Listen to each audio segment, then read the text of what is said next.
మిత్రుల్లా welcome to సాఫ్ సిదా ముచ్చట. తెలంగాణలో ఓట్ల సమరం ఒడిచిపోయింది. ఇక తెలంగాణ కమలనాథులంతా కాశీకి పయనమైండ్రు. అగో చూద్దామని టూరేసిండ్రు అనుకునేరు కాదు, ఆడ ఇంకా ఓట్లు అయిపోలే కదా. మోడీ సార్ ఆడికెంచే పోటీ చేస్తుండాయే.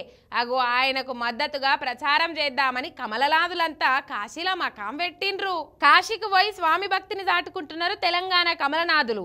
మోడీ సార్కే కాశీవాసులు పట్టం కట్టాలని కాశీ గల్లీల ప్రచారం చేస్తుండ్రు. ఈటెల రాజేంద్రం సారు, బండి సంజయ్ అన్న, లక్ష్మణ్ సార్ అందరు ఇప్పటికే కాశీకి చేరుకుండ్రు. అగో మరి బండన్ ఎట్లా ప్రచారం చేస్తాడు?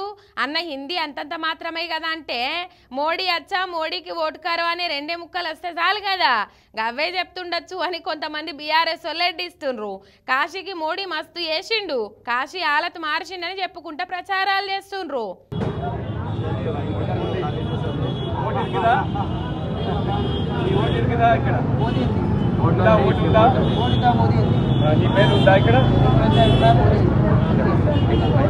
ఇక లక్ష్మణ్ సార్ అయితే అందరికంటే 2 అడుగులు ముంగటేసిండు.